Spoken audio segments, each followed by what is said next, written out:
안녕하세요. 정혜밀리 박사입니다. 이번에 모스탄 대사님과 윤 대통령님께서 서로 접견하지 못한 것에 대해서 매우 유감스럽게 생각합니다.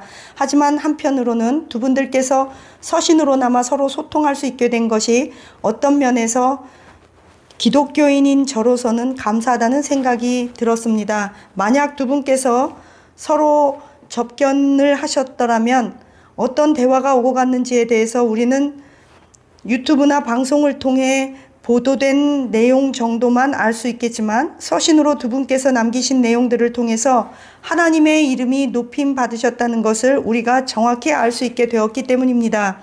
코로나가 발생되고 문 정부 때 인터넷에는 기독교인에 대한 엄청난 모욕과 하나님의 이름을 사람들이 많이 모독하는 댓글이 기재되었던 적이 있었습니다.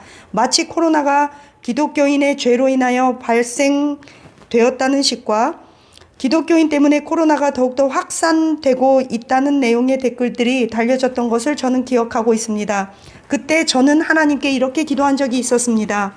광화문에서 찬양이 울려 퍼지고 나라의 위기 상황 가운데 온 천하 만민들이 하나님의 이름을 높이며 그것을 국민들이 듣게 해달라고 기도했었습니다. 종교를 떠나서 지금 의식이 있는 국민들은 윤 전 대통령님과 모스탄 대사님을 지지하며 위기에 처한 나라를 살려달라고 애타는 심정으로 눈물 흘리고 있다고 저는 생각합니다.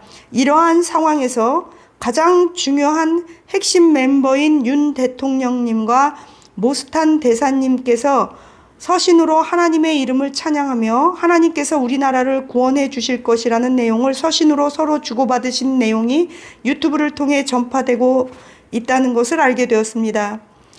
이것을 통해 저는 개인적으로 부족한 저의 기도가 응답되었고 또 한편으로는 두 분이 만나지 못한 것은 가슴 답답한 일이지만 하나님께서 어떤 방법으로든 영광 받으신 것이 너무나 감사하게 생각되었습니다. 과거의 역사를 통해 우리가 돌이켜보면 우리나라가 위기 상황일 때 언제나 평범한 국민들과 기독교인들이 앞장섰다는 것을 우리는 너무나 잘 알고 있습니다. 따라서 모스탄 대사님과 윤 전 대통령님의 말씀처럼 하나님께서 우리나라를 결코 저버리지 않기를 간절히 소원하며 기도합니다. 하나님은 이렇게 나라의 지도자들을 먼저 하나님 앞에 무릎 꿇고 기도하게 한 이후 그리고 지도자들과 국민들이 간절한 마음으로 하나님의 구원을 애타게 찾을 때 모든 인류의 역사를 하나님이 주관하고 계신다는 것을 우리로 하여금 알게 하시고 또한 믿지 않는 이방인들로 하여금 하나님의 역사를 보게 하시는 것이라고 생각합니다.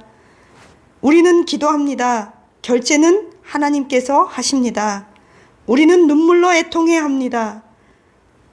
우리를 승리하게 하시고 우리를 위로하시는 방법은 역사를 주관하시는 하나님이 선택하십니다. 감사합니다.